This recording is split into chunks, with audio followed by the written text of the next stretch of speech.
It's April. Well, no, I wish it was April. It's late March.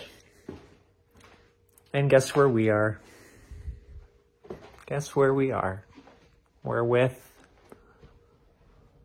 the Mobile. And what we're doing this weekend, because I don't have the time to do every single thing in 3 days, is we're gonna get the Jackson Racing radiator / oil cooler installed. We're gonna get the AccuSump installed, and I'm gonna measure up some stuff to make templates for mounting all the air suspension, tank and manifold stuff. I'm gonna try and make like a little wooden thing, I think. That way I can still use the trunk, because the tank's gonna have to go in the trunk, like above the carpet, unfortunately, because it's pretty big. But if I can fit the compressor and the manifold underneath, like where the spare tire and all the tools are, then that'd be pretty cool, because then I would just have to put some stuff, which I'm thinking if they're big enough, I'm just gonna put some like bars across. That way I can still use the trunk and the carpet won't like sag when you put too much stuff in there, because I've had that and it's not fun. But today's Friday. I got to my parents' house pretty late, so I'm not gonna go starting anything super ambitious here.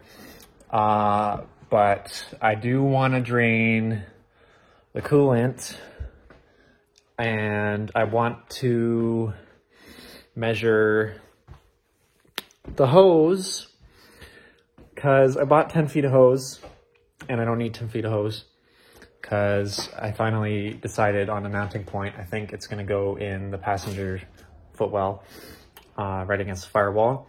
So I also have to figure out where I'm going to make holes for the clamp brackets for the tank.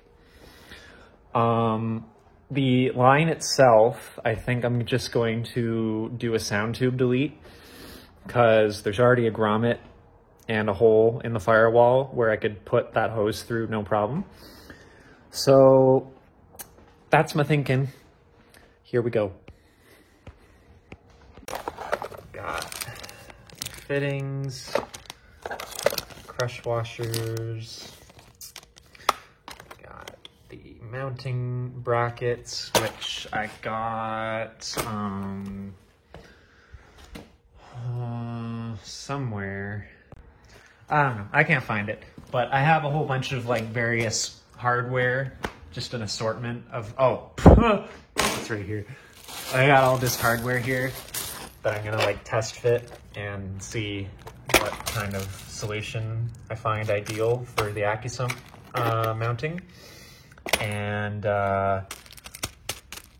also for mounting the tank for the air ride. I think I'm gonna use these big bolts.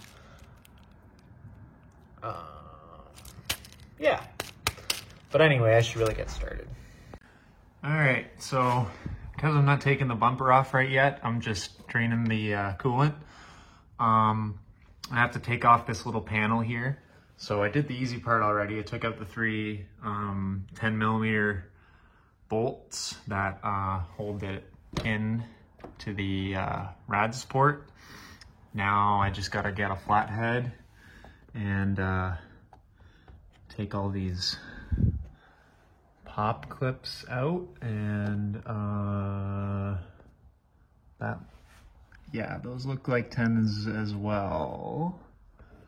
That is missing a pop clip. But yeah, we're gonna figure it out. It'll be all right. Okay, well, I got this panel off, but one thing that I wasn't really too happy about is a piece of my bumper came off. This little tab just pop, came right off. Might be able to epoxy it, might be able to Gorilla Glue it, who knows. With all this other crap on there, I don't think it's too much of a concern. But also, I'm not seeing what I want to see, but I think that's the drain for the rad. I'll have to look in the booklet, but I wanted a little rad hose. I think this has got to come off, this aluminum skid plate, but we'll see. Okay, so the drain for the rad is right there. So this is gonna suck because I think it's gonna make a mess. Stay tuned for that mess.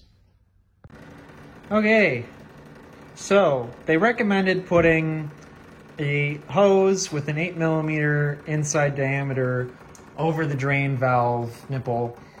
I couldn't find my hose, so I'm using a hood seal from an 05 Corolla.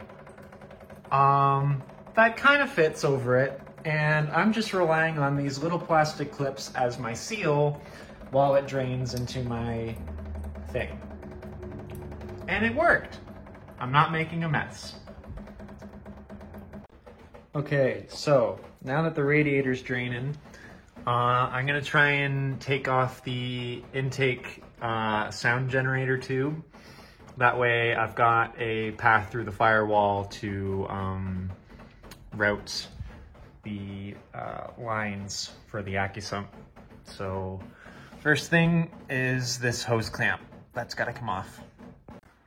Okay, so I got the sound generator tube disconnected from the inlet pipe, and I have this plastic bracket removed, but I still have these OEM Subaru strong as shit zip ties holding it on at various places. But there's a independent hose that runs into the firewall, as you can see, and I think it's, oh, it's gross. Oh no, that's just insulation, so it's fine. I think it's just big enough that I can shove my oil line through there. But yeah, making progress. Slowly but surely. This is gonna clean up the engine bay so much, because like this thing looks like so horrid, just like all across everything. Blocks the way. I don't like it. Okay, so I didn't need clippers. It's just a little push tab to get that off of that bracket. So I'm glad I didn't clip it, but that one down there looks like it's gonna be a real pain in the ass. So what I might do is I'll probably just take some needle noses and I'll just disconnect the two hoses and I'll leave that elbow on the frame, because I really don't feel like taking out the fender liner and stuff to get it off.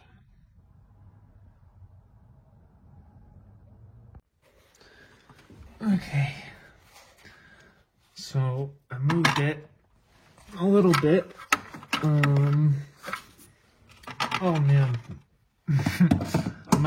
oh wow, my knees don't like bending this way. So, oh man.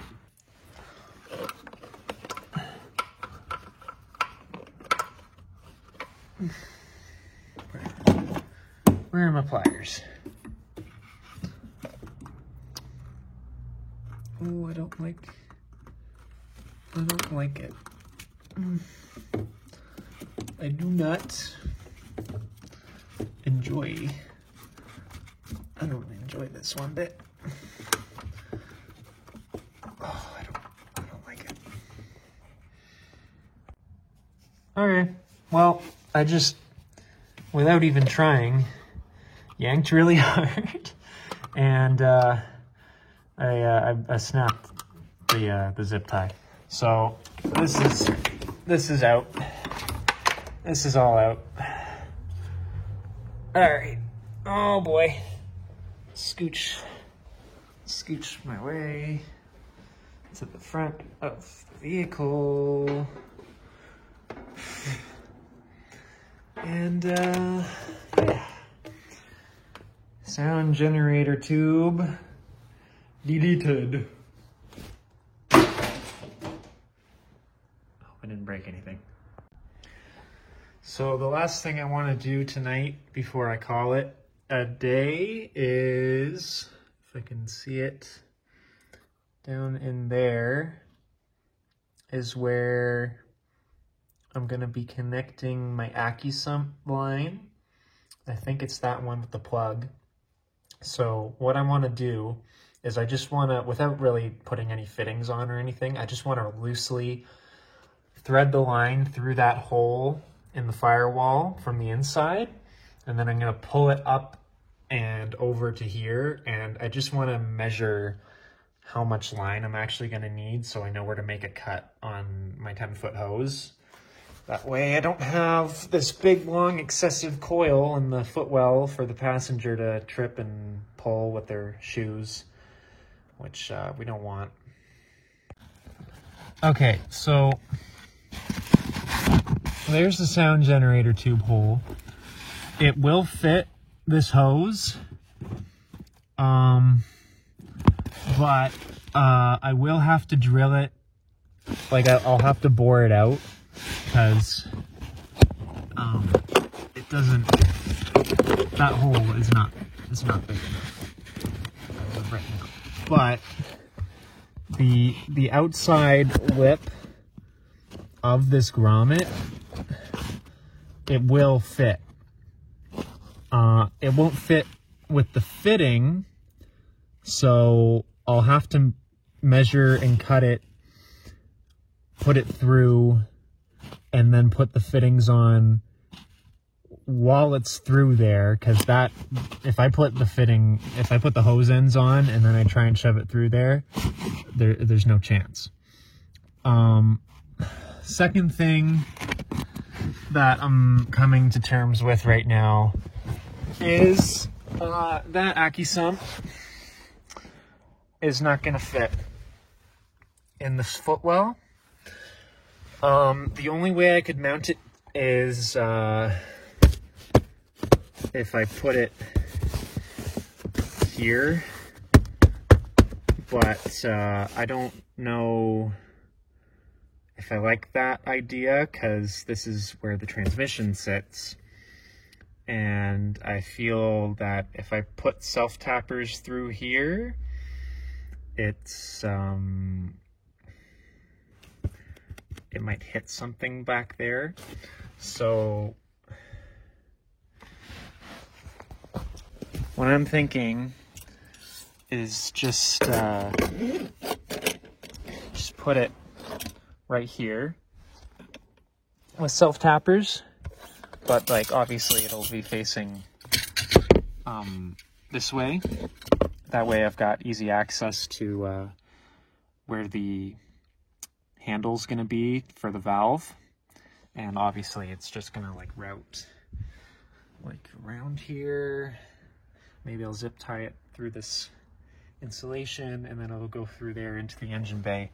My only concern now, other than if they have a self-tapper that is this big, so I can put it here, because this is all solid. This is, you know, that's plastic, that's good. This, you know, is hard. It's padding. It's something that I can put a screw through. My only concern is I don't know if 10 feet is enough hose now. It went from maybe I bought too much hose to now I don't know if I have enough hose. Okay, so Saturday. Today I'm working on taking off the bumper so I can get at the radiator. I can't take the wheels off because it's on my dad's lift, but I'm just using a little magnetic Phillips head and just sticking it in there to get at these clips. It only needs half a turn. It's pretty much hand tight anyway. So I'm gonna do these ones, then there's one back here that I can feel for the side marker. Then I'm gonna do it on the other side. I already have the panel underneath taken off, so that takes a lot of work out, and I already drained the radiator, so that's another thing off the checklist. Yeah, stay tuned.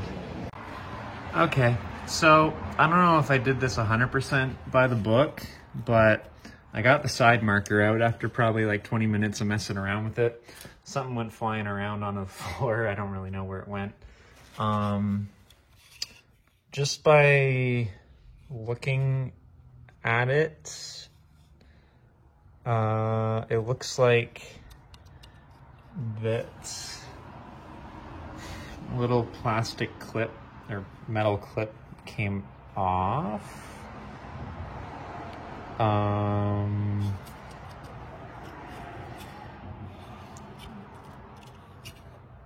But I'll probably find it at some point. I don't really know. Oh, wait. Yep. There it is. Okay, so I don't think I damaged the clip. So I'm just gonna put that back on like that for now. And then put it right there. Okay, so both side markers are off. The second one was a lot easier because I had the confidence to kind of manhandle it. So now I took out these two plastic clips, and now I have to take out these 5 10mm bolts that hold it to the upper rad support. All right, so the front bumper has been removed through a lengthy process of flying plastic clips and surprise 10mm bolts and screws, but we're getting there. So I think the next instruction is to, because I've already drained the radiator fluid, is to remove the intake system, and the entire top radiator support will be unbolted and removed to gain access. So I guess they mean this. So that's what's next in this snorkel. Okay, so a bit of an update here. It's almost noon. I've got the entire intake assembly removed. I've got the fan harness plugs off. I've got the wires out of the clamshells. Right now I'm just removing the latch assembly, and then I'm going to take the upper radiator support off. Then I'm going to go under the car and get the lower rad support off, and then I think the fans are coming off because I've got the coolant stuff almost removed. It's just this hose is giving me kind of a pain. So yeah. So we just got the fan shroud and fans out. So now we get to see this skinny mini radiator here. I thought it would be a lot thicker, but I guess I was looking at the condenser thickness as well. Next thing is that lower rad hose has got to come out, and then got to read the instructions here and figure out how this thing pulls out. I'm glad I decided to do this with the bumper off, because I don't think this was a bumper on kind of job. Now that the condenser is loose, all that's left now is to remove these 4 10mm on either side of the upper rad support, and then, unless this booklet is lying to my face, this radiator should just slide on out, and then we're halfway there. So what we're going to do now is it wants me to install the lower oil cooler line. So what it recommends doing is lubricating the threads before you go and put these fittings on. So I'm just getting a little bit of motor oil here and just lightly putting it on with my fingers. Just a little. On this fittings here.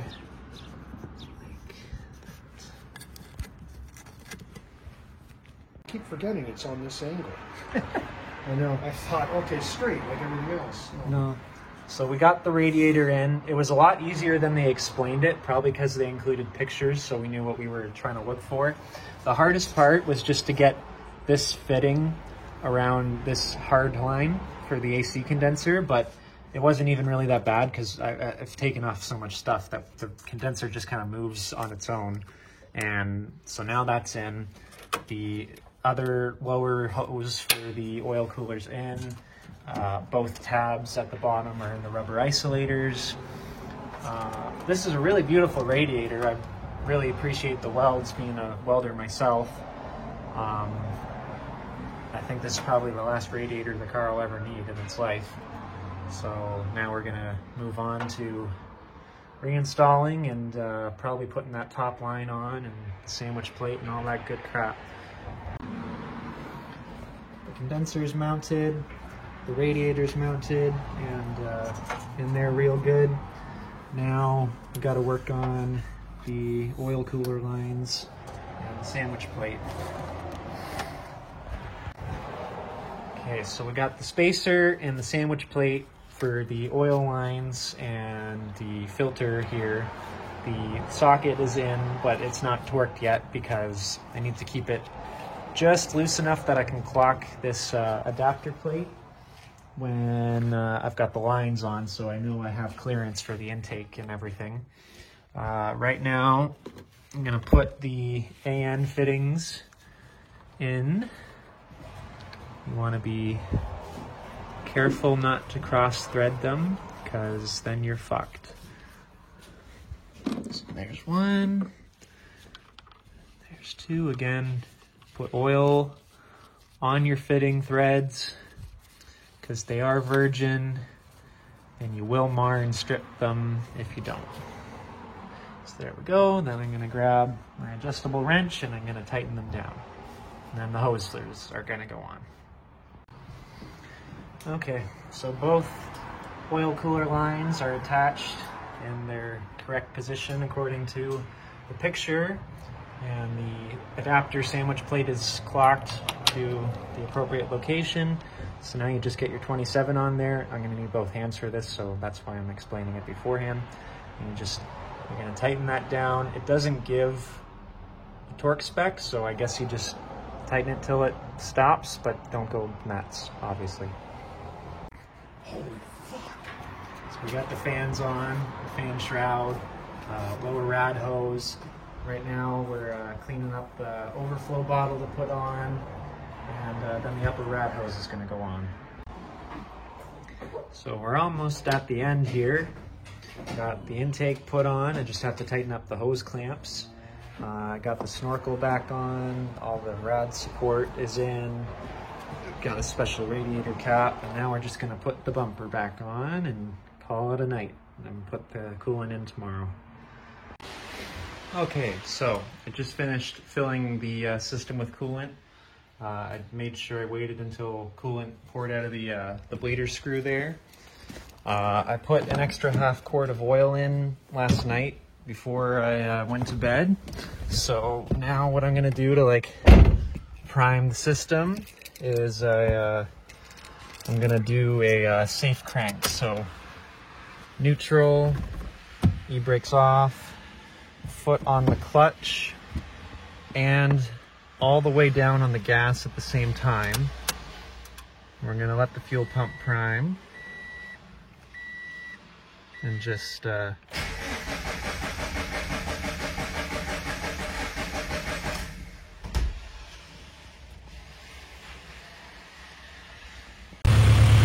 it wouldn't start or stay running because I took the sound generator tube off, so I've got a little lid clamped on there, so it keeps air going to the cylinders. But it's running.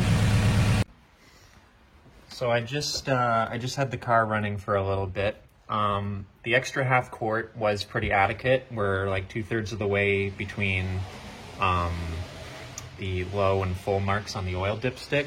But as you guys can see, we're still pretty low on coolant. So I'm letting this cool off right now before I open up the system again and get sprayed in the face with hot water. And then we're gonna add some more, start it up, do the revs again, let it cool down, and then if we're between the low and full marks, then we're all set and good to go. The system has bled itself, and if you've been following along doing this at home, then congratulations, you just installed one of the best radiators on the market and one of the coolest oil coolers for this platform. Don't forget to subscribe if you enjoyed, and more is coming, don't worry. It's gonna be real cars now, not just fake cars.